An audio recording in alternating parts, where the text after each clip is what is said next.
Prezados irmãos da doutrina de amor e de bondade, rogamos a Jesus, aos amigos espirituais, que estejam mais uma vez conosco nesta noite, a fim que nosso estudo transcorra em paz, em tranquilidade, em harmonia.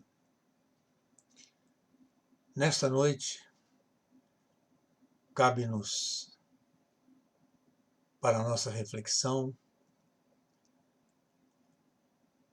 despendermos algumas considerações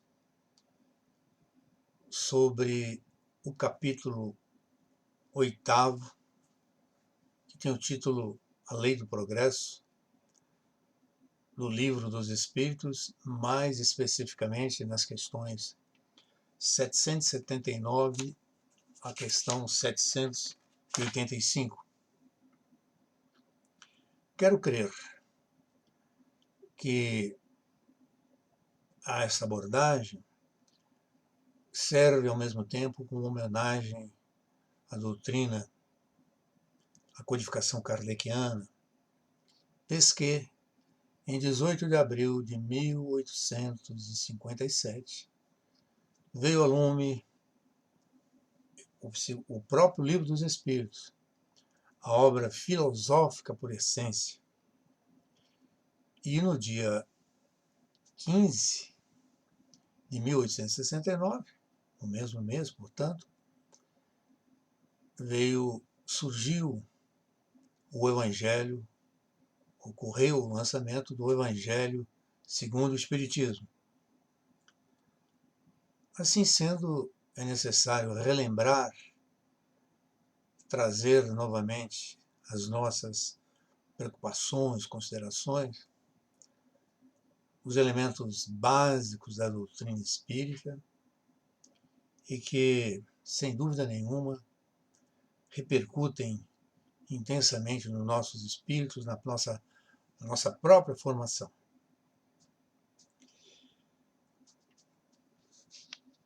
Heráclito, um filósofo que é nascido no ano 535 e desencarnou em 475 a.C., ele é um filósofo que notabilizava-se por afirmar que na vida tudo é fluxo, né? Ou seja, acrescentaria que tudo é dinâmico, tudo está em movimento. Nesse preciso momento que eu falo com os companheiros, a Terra está andando não sei quantos mil quilômetros por segundo, né? Nós estamos andando em torno do Sol, uma velocidade também extraordinária, né? Mas o Heráclito dizia que o caminho acima e o caminho abaixo são um só e o mesmo. Era um homem inovador em vários aspectos, né?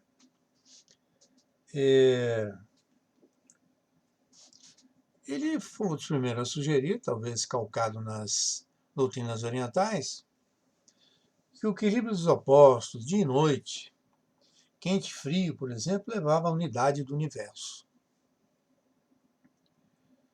E ele, para firmar essa noção de que tudo é fluxo, ele dava um exemplo, em razão da sua teoria, é o seguinte, que ninguém se banha duas vezes no mesmo rio, o que é uma grande verdade. Assim sendo, os fatos vieram confirmar que no macrocosmo as coisas são assim, e no microcosmo, igualmente, com os átomos, né, com os infinitamente pequenos, tudo é movimento, tudo é dinamismo. Portanto, ao adentrarmos na lei do progresso, ou precisamente a marcha do progresso, é consequência de que tudo no universo é fluxo, é movimento, é dinamismo, né? E é interessante observar que, como Kardec aqui, lá no seu título, Marcha do Progresso, e as perguntas vão tratar disso, que já de início podemos dizer qual a diferença entre, dei para mim mesmo, qual a diferença entre progresso ou evolução, né? Então tive o trabalho de dar uma pesquisadinha de leve em algum livro de sociologia e diz que o progresso é o desenvolvimento, especialmente social e tecnológico, da civilização. Me parece que está essa definição de progresso mais assentada em sociologia, firmada em Augusto Comte, por exemplo, que era objeto de estudo somente aquilo que era sensível, que era palpável, né? Ou seja, ele veria progresso somente nos fatos ocorridos dentro da sociedade, incluindo-se os seres viventes aí. E para a evolução, define-se o momento que um sujeito, ser ou qualquer outro tipo de vida, passa de um estágio para outro, ou passa a ser algo mais complexo, ou ainda torna-se melhor em algo que se faz. Em algo que se faz. Vemos aí que a definição se assenta, se vincula mais precisamente àquela evolução biológica, né? Aquele livro trazido por Charles Darwin, A Origem das Espécies, que é um livro, me parece, de 1859, e que diz ali que se realiza a seleção natural. Mas nós vamos encontrar esses dois vocábulos, progresso e evolução, às vezes um sendo sinônimo do outro. Evolução é tratada como progresso e progresso como evolução. E quero crer que aqui em Kardec nós teremos que fazer um estudo mais profundo para verificar, na época de Kardec, se a evolução decorrente da origem das espécies ela já era um vocábulo incorporado, utilizado como até hoje, né? E lembrando somente que o progresso, ele, né, Comte foi beber nas fontes do iluminismo, né? Que diz que inicia a partir do século XVIII, que os representantes que queriam combater o obscurantismo, a ignorância e o despotismo. Além disso, queriam divulgar o conhecimento científico, a fim de, por meio dele, possibilitar o progresso humano.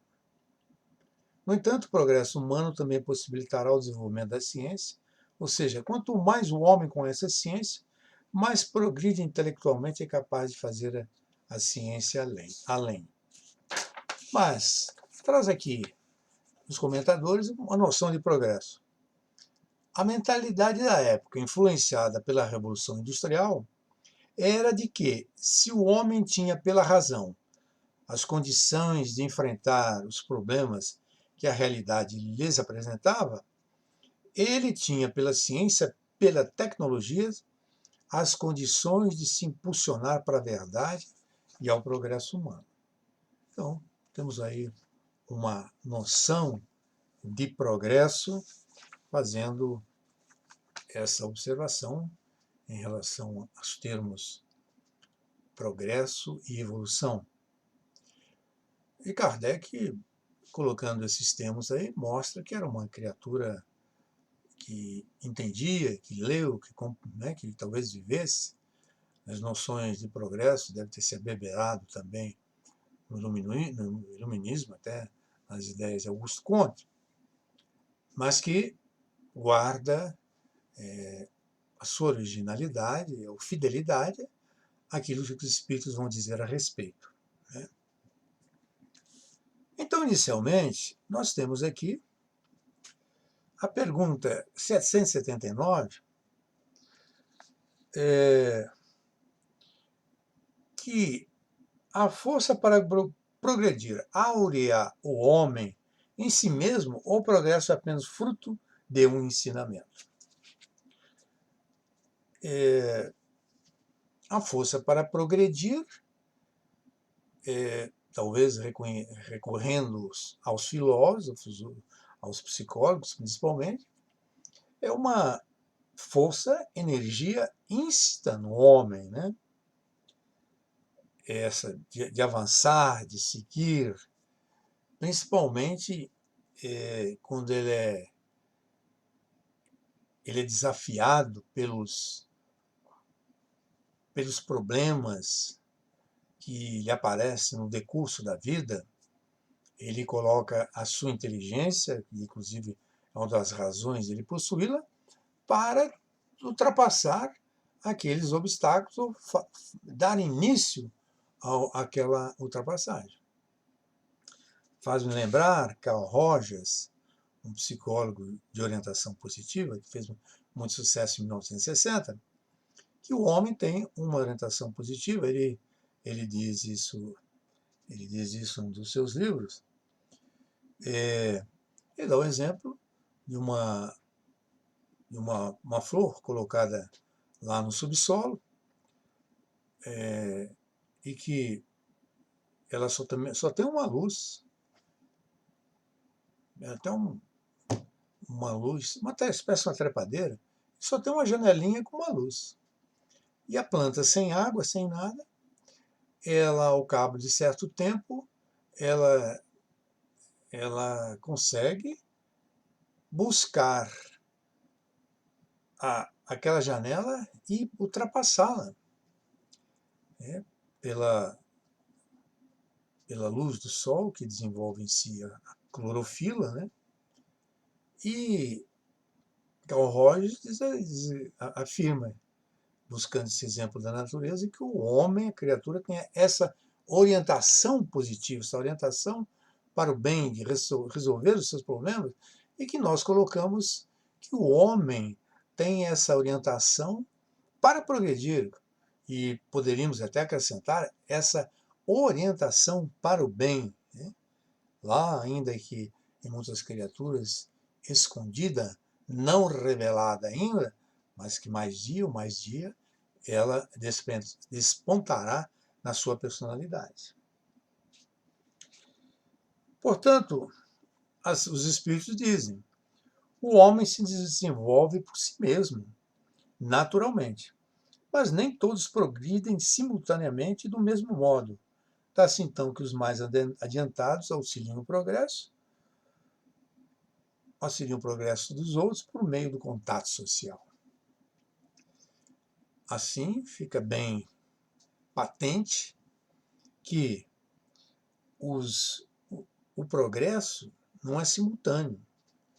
Tem criaturas que se demoram no caminho, as suas faculdades não são tão desenvolvidas como a outra criatura, e essas outras criaturas, ainda que se não dediquem especificamente a ajudar as outras, mas pelo contato, pela condição do homem ser um animal político, gregário, vai ajudando, vai amparando essa criatura a encontrar o seu caminho e se situar dentro da sua faixa de progresso.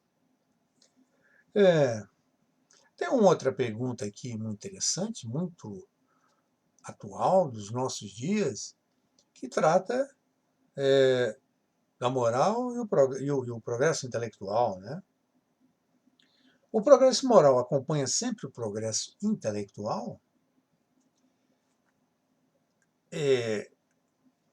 Os espíritos dizem: decorre deste, mas nem sempre o segue imediatamente.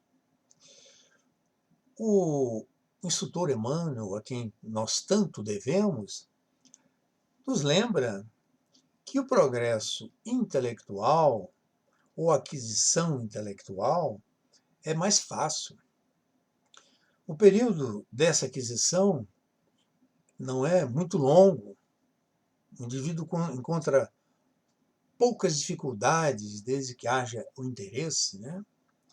Mas o progresso moral não, demanda muito tempo, porque é uma, é uma internalização, é uma vivência do indivíduo e que muitas criaturas não estão nesse nível, nessa escada evolutiva ainda. Tem muitas experiências para viverem. Portanto, o progresso intelectual necessariamente não leva ao progresso moral. Tem muitas criaturas extremamente distanciadas do progresso moral ou da condição moral que deveria ter com a sua aquisição intelectual. Como pode o progresso intelectual engendrar o progresso moral? Como pode criar o progresso moral? Como o progresso intelectual pode contribuir para o progresso moral? Os espíritos respondem a Kardec, fazendo compreensíveis o bem e o mal. Então vejam bem, fazendo compreensíveis o bem e o mal, e aí o homem, pelo seu livre-arbítrio, acompanha o da inteligência e traz, ao mesmo tempo, a responsabilidade de seus atos. Como o homem que tem mais conhecimento, vejam no Evangelho a missão do homem inteligente sobre a Terra, que lá está colocado que a missão do homem inteligente sobre a Terra é praticar a caridade ajudando os seus irmãos de jornada. O progresso intelectual dando a visão do bem e do mal, e dando a possibilidade do homem escolher, ele já assume a sua responsabilidade de escolher o bem e o mal e, consequentemente, responder pelos seus atos, né? Senhor do seu destino, ele vai ter o futuro que ele criar. Um futuro radioso, emancipador, ou então aquele futuro que se vai confundir com o seu presente, de materialismo, de negação, que vai deixar plantado no mesmo local, impedindo de gozar, de fruir dos benefícios do futuro, das grandes aventuras do espírito, o seu desenvolvimento mais além, e que tem muita coisa reservada para nós no amanhã, no futuro, nas ciências, no desenvolvimento das nossas personalidades, das nossas faculdades espirituais. Existe muita coisa nos aguardando se nós perseverarmos no futuro. Então, prosseguindo nesse mesmo capítulo, nessa mesma questão, como é nesse caso que muitas vezes sucede serem os povos mais instruídos os mais pervertidos também. Existem povos que chegaram a um grande desenvolvimento tecnológico, intelectual, dominam todos os ramos da ciência, no entanto, moralmente, se reflete na sua própria sociedade. Os pobres continuam mais pobres do que nunca, a distribuição de renda não se faz, a religião, ao invés de ser libertadora, ela se torna um instrumento do Estado, o poder temporal, vivendo à sombra do Estado, usufruindo de suas benesses, e não trata aqueles necessitados, aqueles miseráveis que comparecem na terra para pagar suas provações, mas não para serem aumentados nas suas dores e sofrimentos, que seria a indiferença em relação a eles. Mas o progresso constitui objetivos. Então, ele diz assim: enquanto não haja atingido o senso moral, pode acontecer mesmo que se sirva da inteligência para a prática do mal. A moral e a inteligência são duas forças que só com o tempo chegam a equilibrar-se. Ora, assim como os homens, as criaturas, têm o seu karma, a lei, a incidência da lei de ação e reação sobre eles, os povos igualmente padecem, são enquadrados dentro da lei de causa e efeito. Se tem toda a riqueza, toda a inteligência ao seu dispor e vivem somente para engrandecer-se unicamente, esclarecendo inclusive os que fazem parte da sua nação e esquecem-se de contribuir para o progresso da humanidade, amanhã vai também ter que prestar contas a essa própria humanidade de não ter contribuído para esse progresso, para essa evolução que se faz necessária, né? Porque, inclusive, não há, hoje em dia, a sociologia nos traz, de um país estar tremendamente evoluído, esquecendo os outros, porque os outros vão requisitar auxílio deles, como nós vemos atualmente. Não basta curar a Covid entre nós, se a África, esses países da América Latina, estiverem padecendo do mesmo mal, porque as cepas que surgirão lá virão nos atingir. Ou cura-se o mundo inteiro, todas as criaturas, ou conviveremos muito tempo com os males que nos assaltam de quando em quando. Né? É, sempre, isso aí é uma questão também muito interessante. Ó. Segue sempre marcha progressiva e lenta o aperfeiçoamento da humanidade? Tem uma, uma expressão que vem dos filósofos antigos, e que até Pietro Baldi, né, utilizou de suas obras, que a evolução, que o progresso, se faz como uma espécie de uma espiral. Né? Cada linha da espiral passa perto da linha anterior. E daí nós achamos que estamos indo muito lentamente no nosso progresso, no alcançar de novos níveis, novos patamares civilizatórios, ou pela nossa própria individualidade, diríamos assim. Mas é porque essa espiral passa muito perto da anterior, né? Nós ficamos com a anterior. Mas há uma velocidade que às vezes não é concetânea com a nossa capacidade de progredirmos. Né? Mas o homem se caracteriza também pela sua inércia, pela falta de entusiasmo para ir além nos desafios que são apresentados. E, portanto, o Criador, ou nós mesmos até criamos esses elementos, colocamos obstáculos perante nós. E o que acontece? Somos chamados a superá-los, né?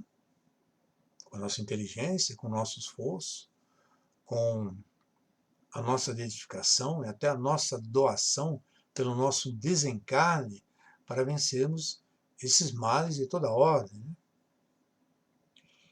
Por exemplo, aqui diz: quando, porém, um povo não progride tão depressa quanto devera, Deus o sujeita de tempos em tempos a um abalo físico-moral que o transforma. Olha, um abalo físico. Nós assistimos presentemente um abalo físico representado pelas hecatombes, pelos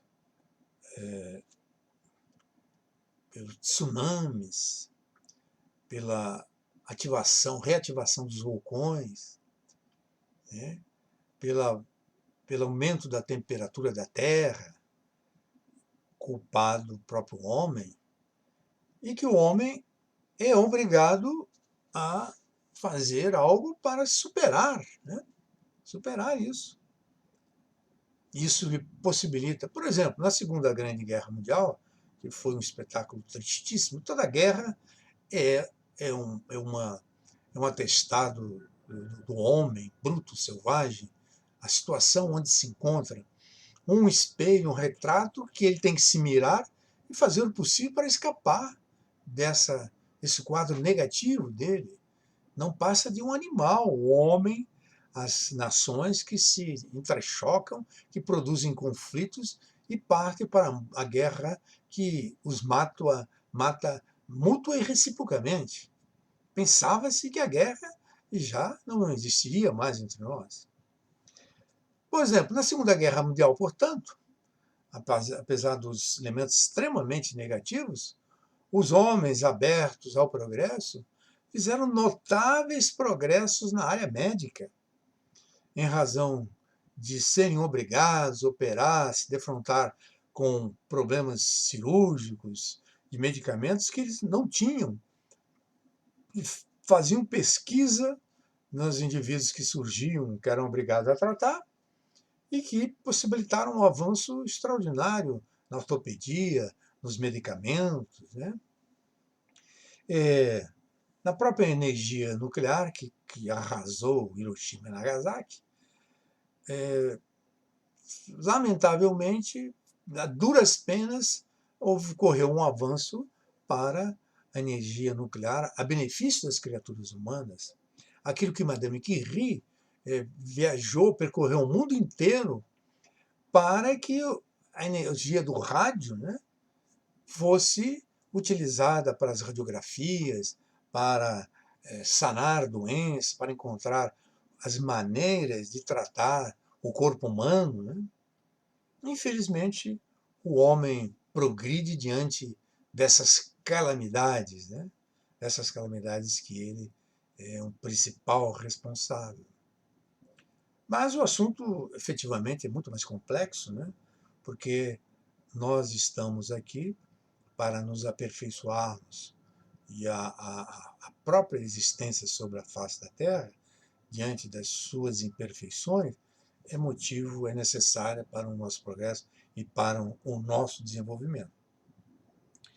Porque o homem não pode conservar-se indefinidamente na ignorância. Né?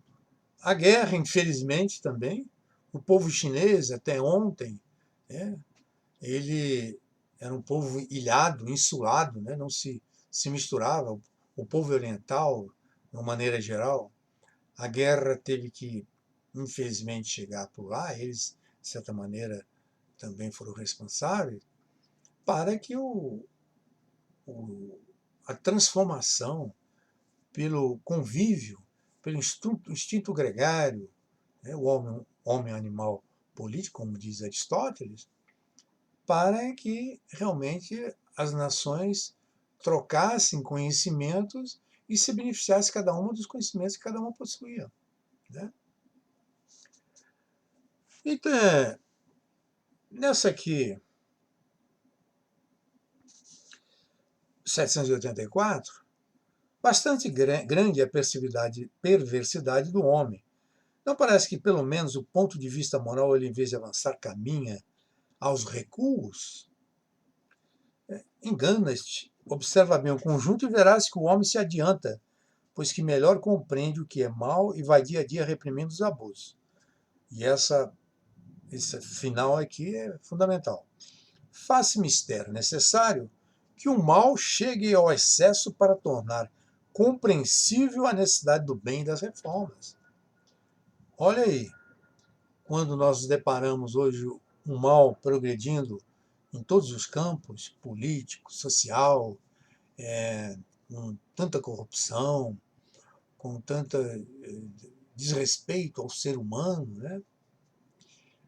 Com todo dia estampadas nos jornais essas notícias infelizes, veja bem que é o caminho para um mundo de regeneração, porque os homens ficarão cheios, os homens se enojarão de tantos quadros negativos em todos os aspectos, e eles acordarão para a necessidade dos bens e das reformas.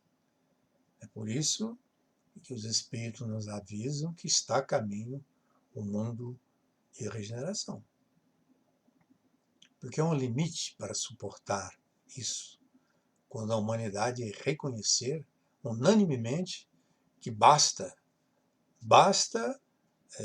guerras, basta o homem explorar o homem, como está querendo que se retorne, né? Que se instaure realmente o reinado de Jesus entre toda a humanidade. Mas, coincidentemente, ou para surpresa, qual o maior obstáculo do progresso na questão 785? A resposta: orgulho e egoísmo. Refiro meu progresso moral, porquanto intelectual se efetua sempre.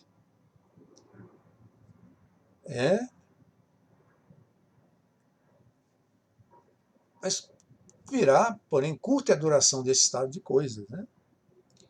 Lá na questão, no capítulo 12, né, do Evangelho segundo o Espiritismo, tem uma página intitulada O Egoísmo, que é assinada por Emmanuel,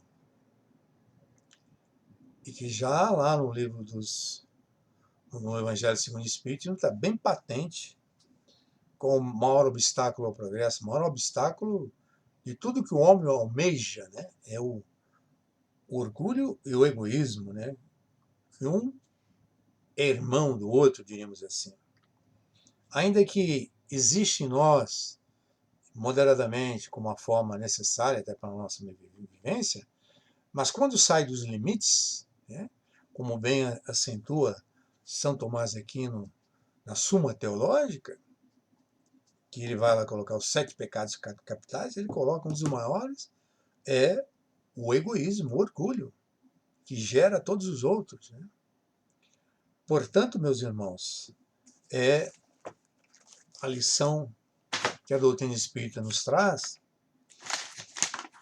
em relação ao orgulho. E eu tomo a liberdade, meus irmãos, de ler aqui de Maria Dolores, no livro Caminho de Volta, que tem autores diversos, e que ocorreu numa reunião pública do dia 30 de dezembro de 1905, um poema de Maria Dolores intitulado Oração Diante do Tempo. Eu me permito, e que serve também como nossa despedida nesta noite. Oração diante do tempo.